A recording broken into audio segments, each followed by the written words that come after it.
오늘 이 말씀에서 보니까요, 지혜와 계시의 영이죠. 그 찬송에서 보니 그 우리 찬송 교회 찬송하니까 하나님께서 땅을 치유하시리라라고 말씀하고 계시잖아요. 땅을 치유하신다. 이사야서 32장에서 보면은 광야가 나오는데 아름다운 밭이 됩니다. 광야가 아름다운 밭이 되는 거죠. 무엇으로? 하나님의 영으로 되는 겁니다. 일반적으로 하나님의 영이 사람을 건너뛰어서 바로 땅 가운데 임하는 방식으로 주님께서 일하시지 않죠. 하나님께서 인간을 그분의 이 바이스 리젠트라고 하는 대리 통치자로 삼으셨습니다. 그래서 그 통치자가 순종하면 땅에도 영광이 임하고, 통치자가 순종하지 못하면 땅에는 그 영광이 떠나서 가시와 엉겅퀴라는 열매가 맺어지게 되죠. 여러분들이 이거는 어떤 사변적이고 허상적인 문제가 아니고, 여러분들이 삶 속에서 실존적으로 경험하는 그 모든 이 땅의 문제들, 땅의 고통들, 땅의 질병들, 이것이 다 그 가시와 엉겅퀴라는 문제인 거죠. 그러면 내가 다시 하나님의 영이 나에게 임하는 거죠. 오늘 말씀으로는 지혜와 계시의 영이 나에게 임합니다. 그래서 그 영이 내가 살아가는 땅 가운데 흘러가게 되죠. 그래서 광야가 아름다운 밭이 되는 겁니다. 하나님께서 땅을 치유하시는 것입니다. 나를 통해서 행하시는 역사죠. 그 역사가 충만한 거죠. 그래서 시냇가에 심은 나무는 시절을 쫓아 열매를 맺으며 그 잎사귀가 마르지 아니함 같다, 이렇게 말씀을 하고 있죠. 그래서 시냇가에 심겨진 나무죠. 이것은 당연히 이 땅에서 심겨져서 우리 하나님께서 주시는 그 복된 열매를 맺어간다는 것들. 그래서 주님께서 치유하시고 회복시키시고 그 부활시키시는 그 역사가 충만함을 주님께서 말씀하고 계신 것입니다. 그래서 먼저 나에게요, 그런 지혜와 계시의 영으로서 하나님의 영이 임하는 것, 하나님의 영이 온전히 나를 주장하시는 그 상태가 되는 것. 그러면 우리의 인격이요, 하나님의 형상이 회복되는데 굉장히 조화로운 사람이 되죠. 조화로운 사람이 된다는 것은요, 이제 그리스도 안에서 어떤 그 다양한 우리가 고유한 속성과 기질을 가지고 살아가는데요, 그것이 그리스도의 인격 안에서 조화가 되는 겁니다.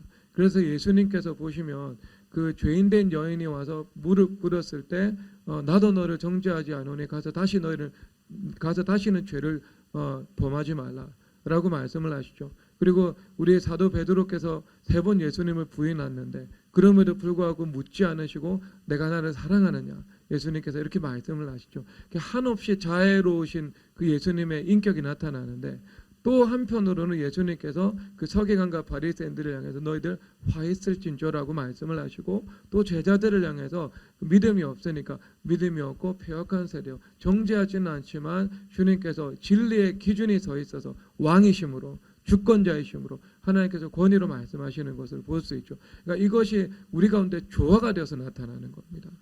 그러면 어떤 사람은 그래죠. 예를 들어서 이 적극성, 진취성만 있고 그 신중함이 없어요. 그러면 늘 성령 하나님보다 앞서 나가는 삶을 살기 십상이죠. 어떤 사람은 신중함만 있고 진취성이 없어요. 그러면 이 사람은 아무것도 할 수 있는 일이 없겠죠. 늘 돌다리 두들겨 보다가 인생이 끝마치죠. 실수하지 않으려고 하다가 인생이 끝마치게 되죠. 그런 면에서 한국이나 일본을 비교하면은 한국이 훨씬 더 혁신의 이 4차 산업혁명, 이 속도전에 서로 적합화되어 있는 민족이라고 볼 수 있겠죠.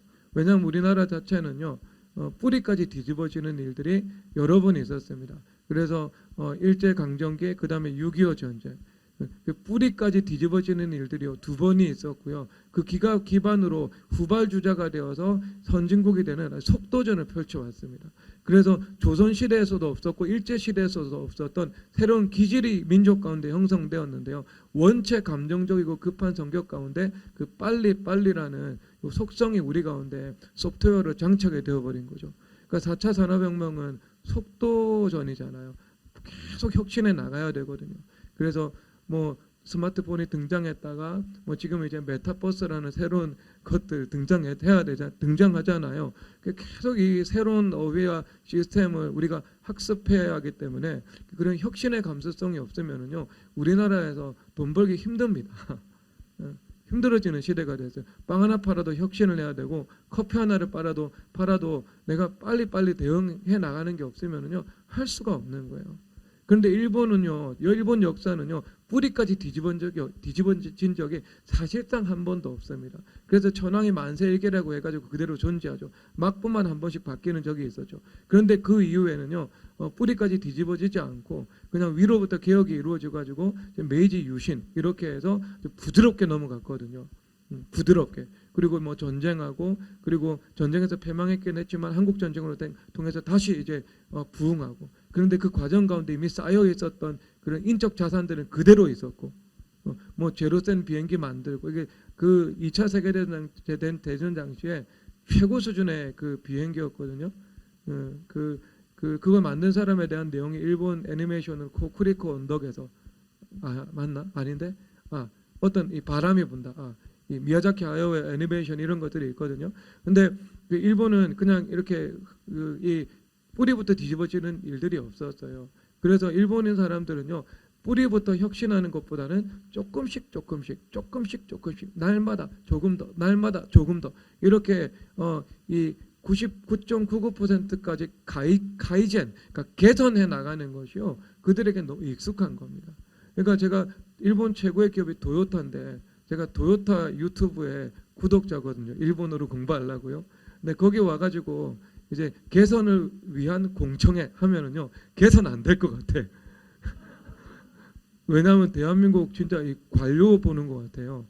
그래서 딱 이렇게 같은 옷을 입고 있어요. 일단 똑같은 옷을 입은 한 100명, 200명의 인원들이요. 사각 테이블을 놓고요. 딱 서열대로 앉아 있는 거예요. 1열, 2열, 3열, 4열, 5열. 그리고 앞에서는 전무가 발표하고 있습니다. 개선을 위해서. 저기서 어떻게 개선을 할 수 있을까? 그 틀에 딱 이렇게 짜여 있는 그 율법적 이 관료 사회. 그 안에서 어떤 유연성이나 어떤 혁신성이나 창의성 이런 것들보다는 그냥 어떤 기계 조금 더 개선해서 만들고 부품 더 개선해서 좋은 거 만들고 뭐 소재 조금 더 개선해서 좋은 거 만들고 그래서 그게 어떤 극한을 추구해 나가는 거 장인 정신의 끝. 그러니까 그런 이제 모습들이 있죠. 그러니까 이게 어떻게 속도전에서 이렇게 잘 이렇게 반응을 뭐 해 나갈 수 있겠습니까? 자, 이게 쉽지 않겠죠. 쉽지 않을 거예요. 그래서 근데 이야기를 왜 했죠? 무슨 이야기를 하다가 갑자기 여기를 넘어갔지? 감사합니다, 집사님. 집사님 기도를 많이 하시니까요. 영감이 진짜 이게 살아 계신 거예요. 저기 세진이 알았어, 몰랐어? 몰랐지? 그러니까 이게 신중함과 이제 이 적극성 이거 있잖아요. 그러니까 신중하기만 하면은 혁신이 안 되겠죠. 그러다가 끝나겠죠. 그러면 이 두 가지가 우리 가운데 서로 조화를 이루면서 이루어지는 거죠. 그래서 굉장히 직취적인데도 내가 성령 하나님보다 앞서 나가지 않고 그리고 신중함에도 불구하고 내가 이 모험을 하거나 아니면 결단을 해야 되는 일들에 있어서는 내가 즉각적이고 그 앞에서는 하나님 앞에서요. 순종은 빠르고 뭐 그런 거죠. 그러니까 이게 조화로 나타나게 되어 있습니다. 하나님 형상이 회복되면은요. 그리고 그 다음에 주님께서 우리 가운데 무엇을 드러내시냐면요. 고요한 그 사람의 인격성을 드러내시는 거예요. 각 사람마다 다르죠. 어떤 사람은 좀 예술을 잘하고 어떤 사람은 관계 가운데 능하고 어떤 사람은 추진력이 있고 어떤 사람은 기획이 탁월하고 어떤 사람은 뒤에서 사람들을 잘 이렇게 보살피며 살아갈 수 있고 어떤 사람은 조화를 이루는 데 탁월하고 근데 이런 각 사람에게 주신 그런 은사나 재능이나 고요한 인격의 그 속성들이 정말 아름답게 나타나게 되는 겁니다. 그래서 이 광야가 아름다운 밭이 된다. 무엇을 통해서요? 성령 하나님을 우리가 모시는 것을 통해서 온전히 그분이 나를 주장하는 것을 통해서 이루어지는 것입니다. 그래서 이 지혜와 계시의 영 이것을 우리가 구해서 받아야 되겠죠. 구해서 충만해야 되겠죠.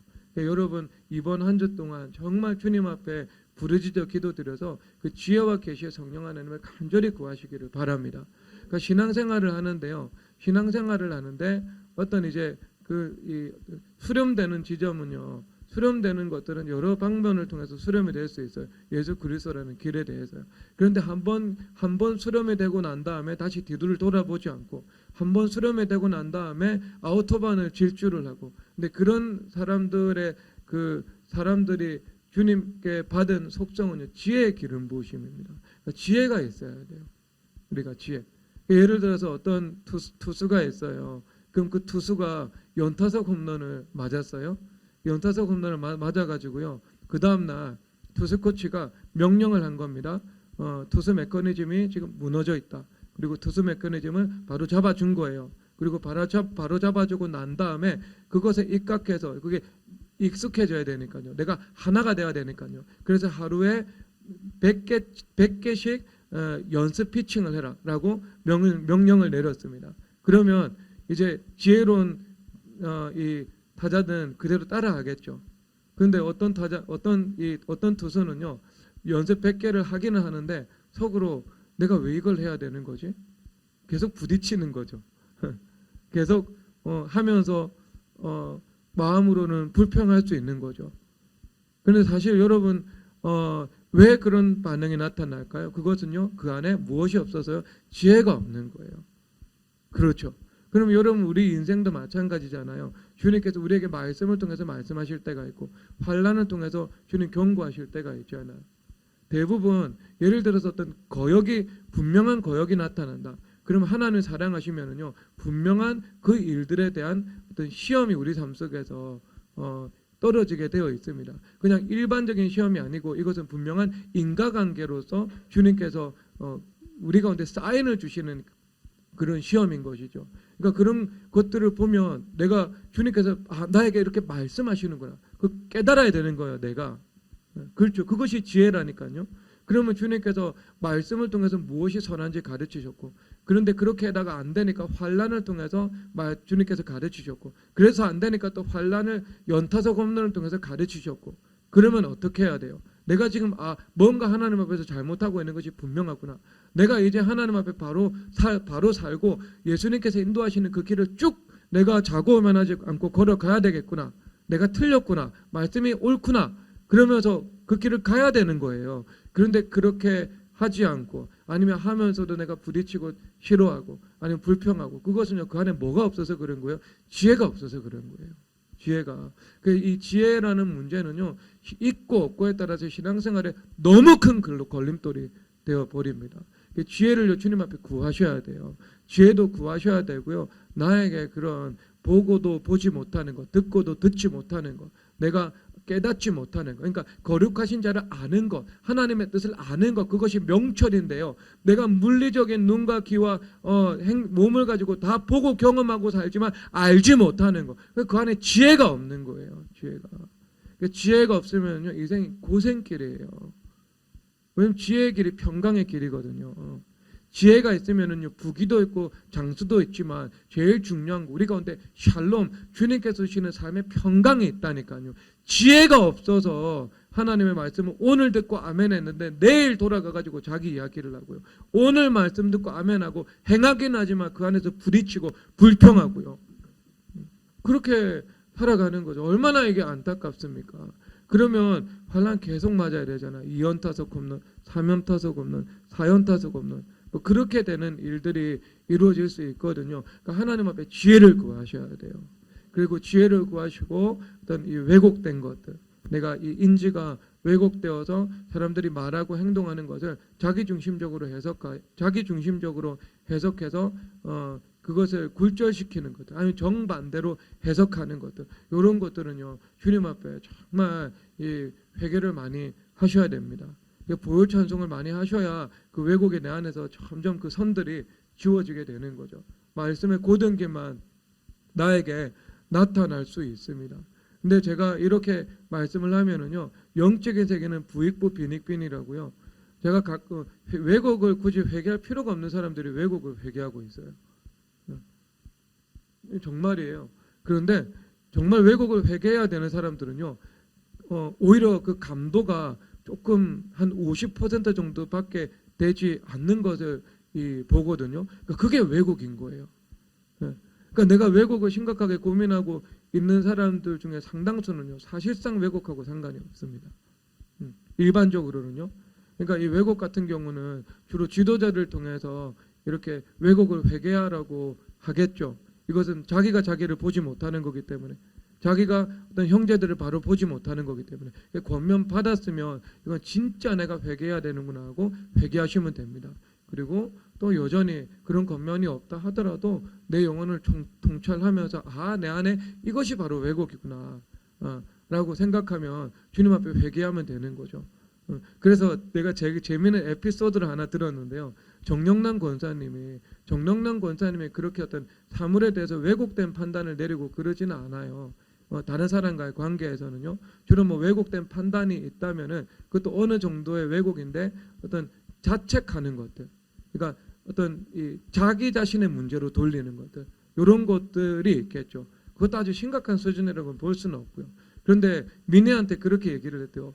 내가 목사님 왜곡 회개하라고 해서 지금 왜곡을 회개하고 싶고 왜곡에 대해서 찾고 있는데 나는 뭐가 도무지 왜곡인지 모르겠다. 그러니까 미네가 뭐라고 대답을 했냐면요. 엄마, 그게 왜곡이야.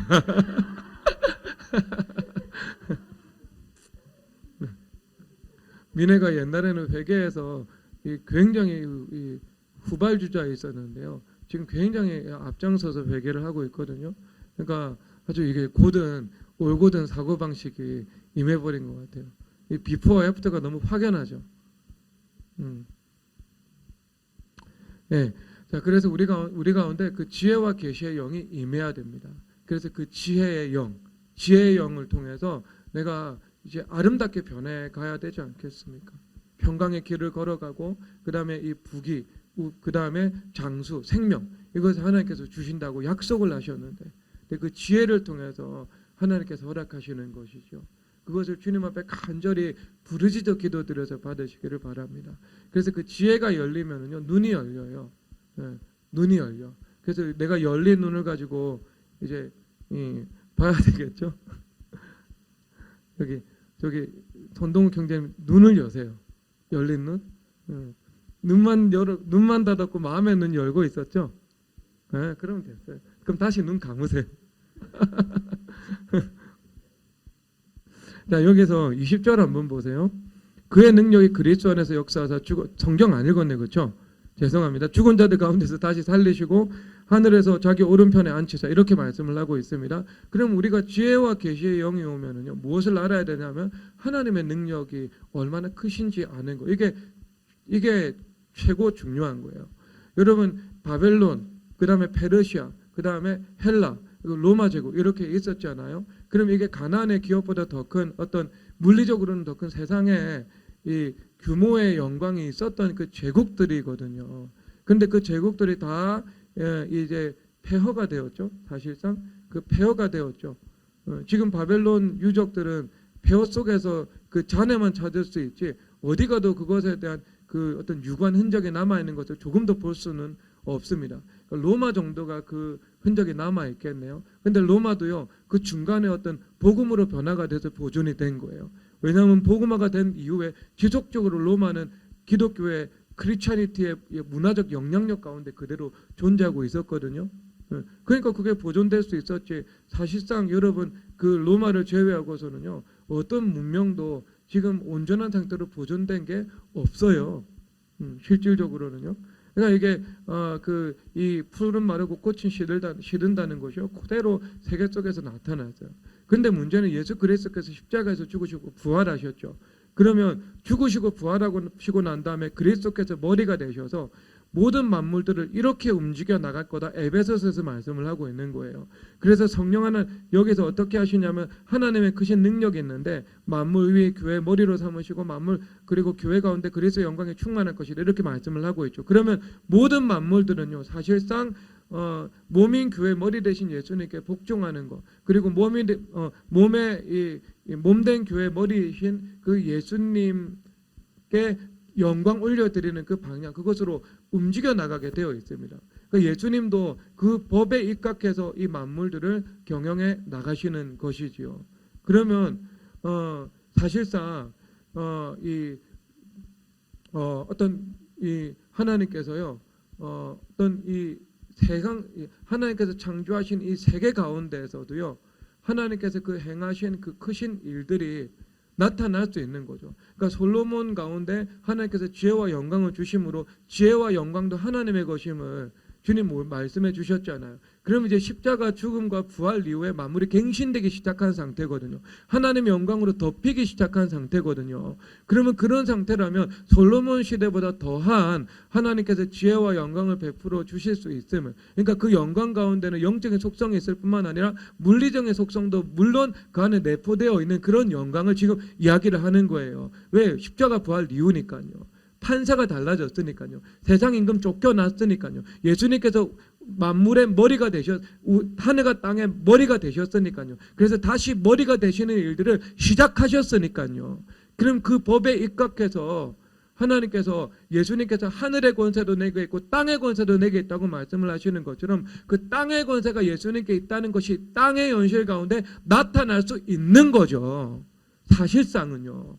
그런데 그것을 실질적으로 역사적으로 그게 나타나고 있죠. 왜냐하면은 신명기 32장에서 보면은요, 이스라엘들의 백성들의 수요만큼 민족들을 나누고 민족들을 나누고 민족들의 경계를 정하셨다라고 말씀을 하고 있거든요. 이 말씀이 뭐냐하면은요, 하나님께서 그러니까 이 교회 왕 같은 제사장들 그러니까 그 이스라엘 백성들의 수요라고 말을 하고 있는데요. 그들이 가지고 있는 어떤 영적이고 물리적인 하나님으로부터 받을 수 있는 그 은혜에 입각해서 그들이 다스릴 수 있는 이 만물이라는 영역을 허락해 주신 거예요. 그러면은요, 만약에 대한민국 교회가 한국 교회가 하나님으로부터 부흥을 경험하고 큰 영광이 임하게 됩니다. 그러면요, 그에 입각해 가지고요, 어떤 그 대한민국이라는 그 영역도 엄청 커지게 되겠죠. 상식적으로 커지게 되겠죠. 그렇죠. 그러면 대한민국의 이 국토는 작지만 이 작은 국토 속에서 어떻게 하겠어요? 온 열방을 이 영역화할 수 있겠죠. 뭘 하나님 나라로요. 선교하고 생수의 강을 흘려보내면서. 그렇죠. 그런데 대한민국 가운데 막 교회는 이제 무너져 있고요. 막 교회 하나님 영광이 떠났고 인적 자원도 없어요. 그러면 그에 입각해서 이 대한민국이라는 그 민족의 이 경계, 이것이 축소가 되겠죠. 그 말씀을 하고 있는 거잖아요. 이스라엘 백성들의 수요에 따라서 민족들의 경계를 정하셨다고요. 주님께서 민족들의 영역을 정하셨다고요. 교회에 달려 있는 거예요. 교회에 달려 있는 거. 그러니까 이 1세기 이후의 역사를 보면은요, 문명의 헤게모니는 복음과 함께 주어지고 있잖아요. 17세기 네덜란드, 왜 그때 네덜란드가 종교개혁에 성공하고 나서 개혁주의 국가가 됐거든요. 그러니까 그래서 이 종교의 자유를 주고 사상의 자유를 주고 데카르트 이런 사람 다 네덜란드 몰려들었잖아요. 그 종교개혁의 정신에 입각해서 국가를 경영한 거예요. 지금 떠나버렸고요. 완전히. 그다음에 18세기 영국, 19세기 영국, 20세기 미국, 21세기 미국까지. 예. 근데 이게 그대로 그 안에 있는 교회 영광하고요, 궤적이 일치합니다. 그러면 이제 그대로 이제 그게 역사 속에서도 이 말씀이 이루어지고 있는 거예요. 근데 우리 개인의 삶을 보면은요, 하나님께서 그 개인에게 다 그런 거 허락 안 해주시잖아요. 그러니까 한국에서 예를 들어서 예수님 믿는 사람들 중에 중견기업하는 사람들은 많은데요, 삼성, LG 예수님 믿는 사람들이 하는 기업은 아니거든요. 그럼 왜 그럴까? 왜 그럴까? 이것은 국가적인 측면과 개인적인 측면입니다. 국가적인 측면에서는요, 국가 가운데 정직이라는 문화가 없어요. 그러면은요, 예수님 믿는 사람이 삼성이나 예를 들어 LG 같은 기업을 하려면은 그런 정직의 문화가 없는 곳에서는 부정한 방법을 써야 됩니다. 하나님 사랑하셔서 허락하지 않으시는 거예요. 그것을요. 왜? 예수님 믿는 사람이 부정으로 세워 놓으면은요, 주님 그거 무너뜨릴 수밖에 없거든요. 영혼을 위해서는요. 그러니까 사랑하니까 허락하지 않으신 거예요. 그리고 또 다른 개인의 측면에서는 뭐가 있냐면은요, 그것을 감당할 만한 첫 번째 겸손과 두 번째 믿음, 그게 없는 거예요. 그러니까 그렇죠.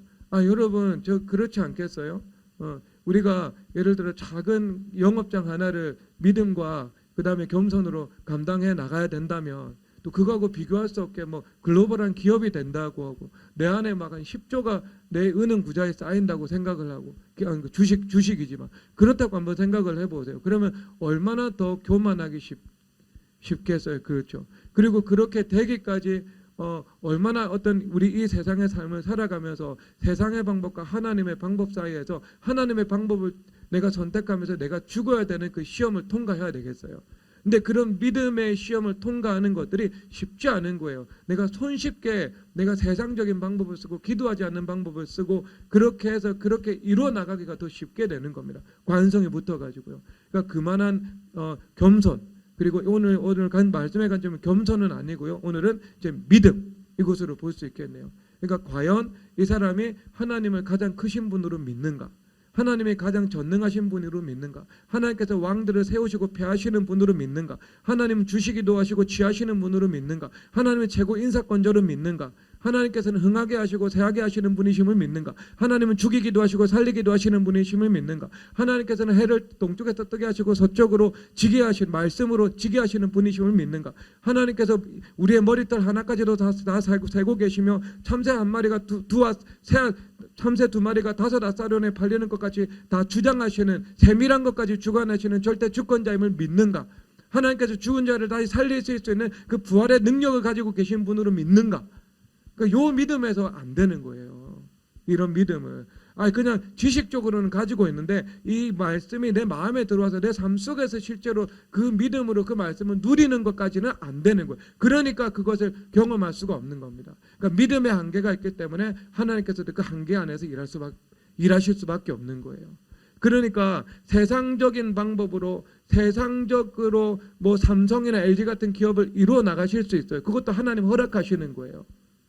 그런데 그 세상 사람들에게 한 100만 명 중에 한 명에게 허락하시는 일들이라면 교회 다니고 예수님을 믿는 사람들에게는 그들의 영혼의 생명이 주님께 보시기에는 더 중요하잖아요. 영혼이 타락하지 않는 것이 100배는 더 중요하잖아요. 그러면 그만한 그것을 감당할 수 있는 겸손이 있는가? 그것을 감당할 수 있는 믿음이 있는가? 이 두 가지가 너무 중요한데 이제 그만큼 겸손한 만큼 그리고 믿음만큼 주님께서 허락하시는 겁니다. 근데 그러니까 이 말은 제가 다시 말씀을 드리면은요. 예수님을 믿으면서 삼성과 같은 거대 기업을 경영하면서 주님 앞에서 겸손할 수 있고 그리고 그 기업을 경영하면서 내가 믿음으로 경영해 나갈 수 있다. 그러면은요. 하나님 삼성 같은 기업 세우실 수 있습니다. 일도 아닙니다. 그거는요.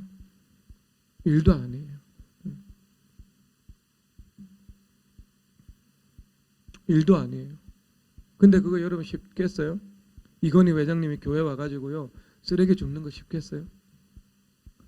목사님한테 목사님 안녕하십니까 인사하는 게 쉽겠어요? 쉽지 않죠. 그러니까 이런 면밀한 법리가 하나님의 법이 그 안에서 돌아가고 있는 거예요. 그러니까 이게 겸손과 믿음이에요. 그리고 주님께서 이 교회를 중심으로 만물을 경영해 나가시잖아요. 하나님의 세계 경륜의 중심 가운데 교회가 있잖아요. 언제나 이스라엘의 수요대로 민족들의 경계를 나누신 것처럼 교회를 중심으로 세계를 경영해 나가시잖아요. 그러면 교회 중심으로 살아갈 때 그리고 교회를 귀히 여길 때 하나님께서 그 사람을 얼마나 귀히 여기시는지 그 사람을 안 거죠. 눈이 열린 거예요. 그리고 가지고 있었던 그 믿음이 뭐겠어요? 하나님께서는 죽은 것을 다시 살리시는 하나님, 그 부활의 능력을 가지신 하나님을 믿은 겁니다. 그래서 여기서 하나님 그의 능력이 그리스도를 죽은 자들 가운데서 다시 살리시고 우리도 마찬가지죠. 우리가 십자가 연 앞에서 내가 죽었어. 그럼 죽었으면 죽은 나를 주님께서 다시 살리실 수 있는 것입니다. 근데 그것을 믿지 못하는 거죠. 그러니까 믿지 못하니까 내가 하고 싶은 선택과 성령 하나님께서 인도하시는 것 사이에서 성령 하나님 인도하시는 것을 내가 따라가지 못하고요. 불안한 거예요. 불안한 거. 내 삶 속에서 내 뜻대로 못할까 봐 불안하고 성령 하나님께서 원하시는 것이 내 뜻하고 다를까 봐 불안해하고 성령 하나님께서 인도하시는 길이 최선의 길이 아닐까 봐 두려워하고 불안해하고 그럴 필요가 없는데 언제나 성령 하나님께서는 우리 가운데 최선의 것으로 허락해 주시는데 그 길을 따라가기만 하면 되는데 그렇게 하지 않는 거죠. 믿음의 문제 아니겠어요, 여러분? 이것이 하나님이 계시고 세상이 원하는 선택이 있는데 세상이 원하는 선택에서 십자가 연합해서 죽고 하나님 원하시는 선택을 해야 되는데 내가 세상이 더 커 보여가지고 믿음 때문에 내가 그렇게 못하는 것입니다. 결국 이게 믿음이죠.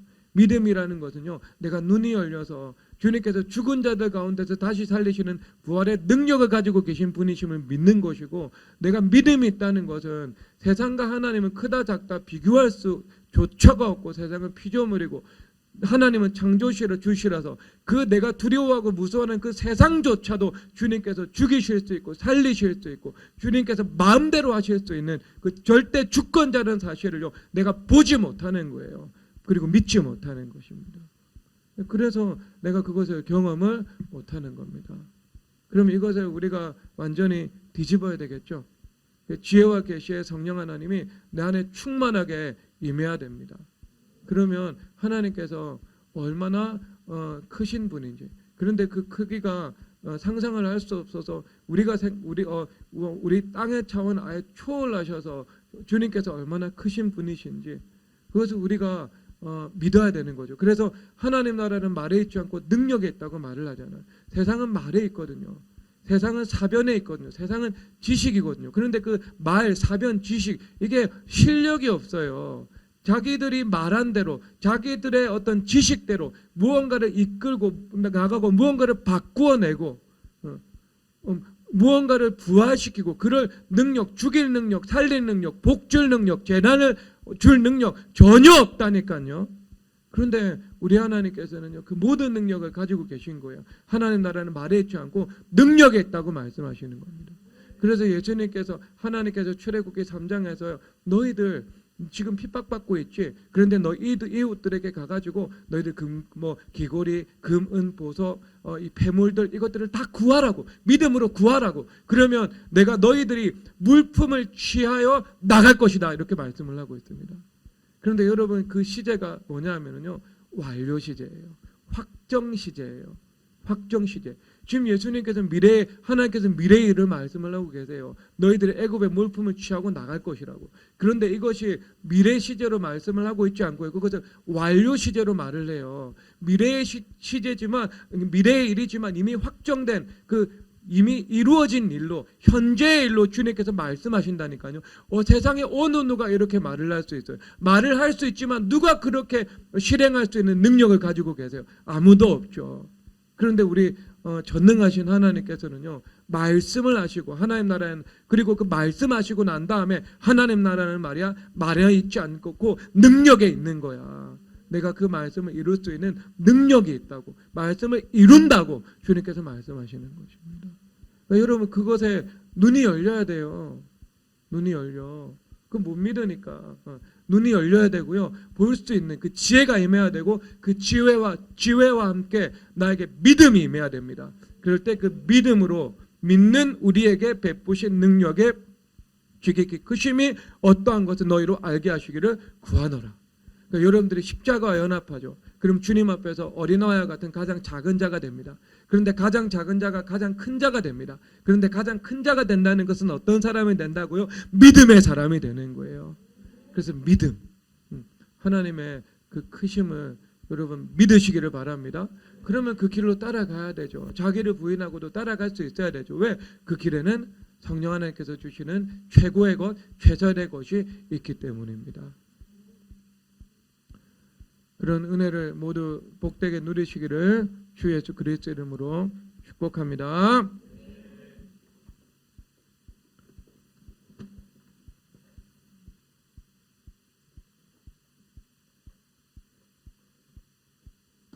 어떤 찬양을 하면 좋을까요?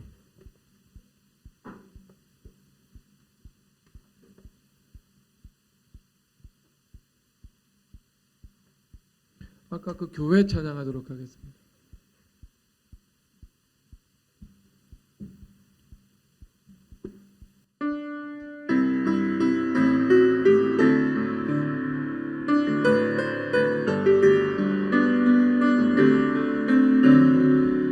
우리는 주의 움직이는 교회, 이곳은 주님을 위한 자리.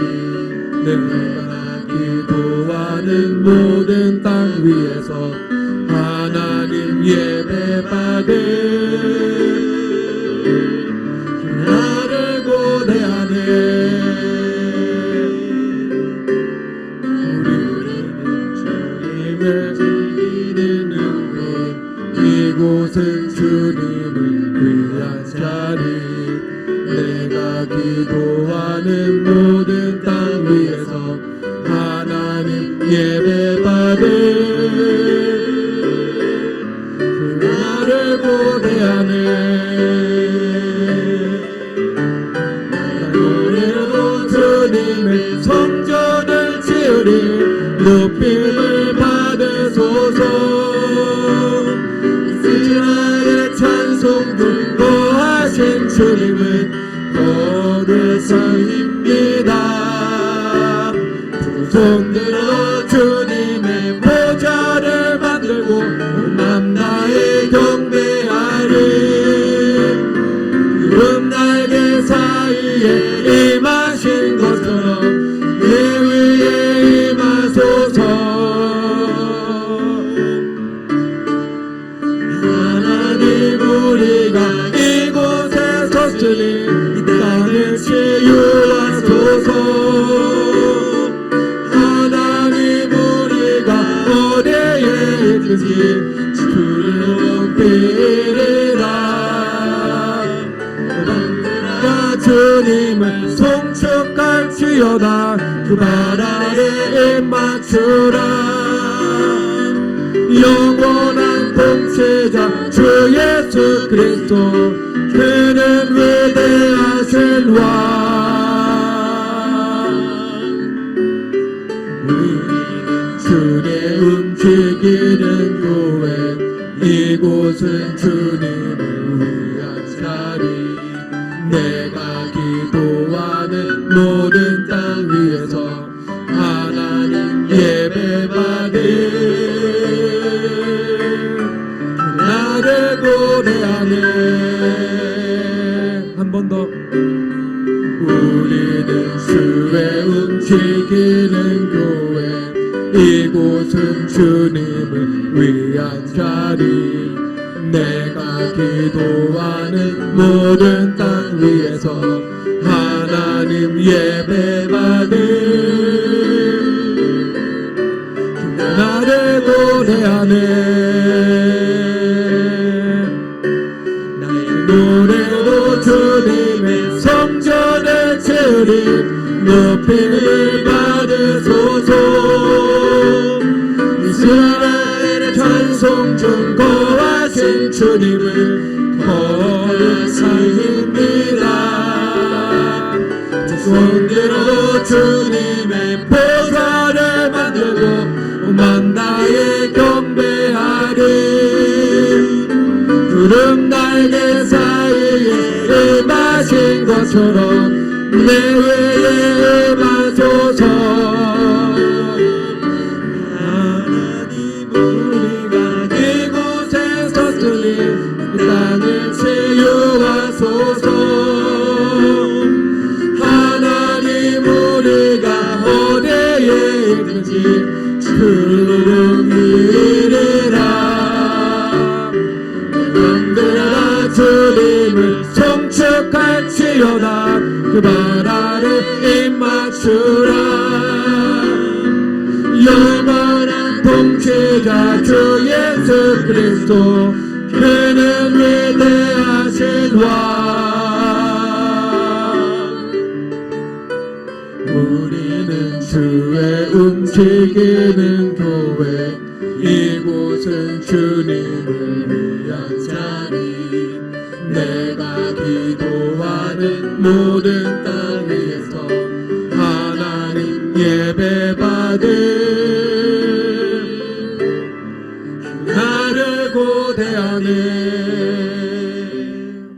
이 시간 우리 주여 삼창하시면서 하나님 나에게 지혜와 계시의 영을 부어 주시옵소서. 하나님 나에게 지혜로 눈을 열어주시고 죽은 것을 다시 살리시는 믿음을 더하여 주시옵소서. 성령 하나님의 기름 부으심으로 내가 아름다운 밭이 되고 그리고 내가 밟는 그 땅도 광야가 변화하여 아름다운 밭이 되게 하여 주시옵소서. 주님 치유하여 주시옵소서. 주여 삼창하고 기도드리겠습니다. 주여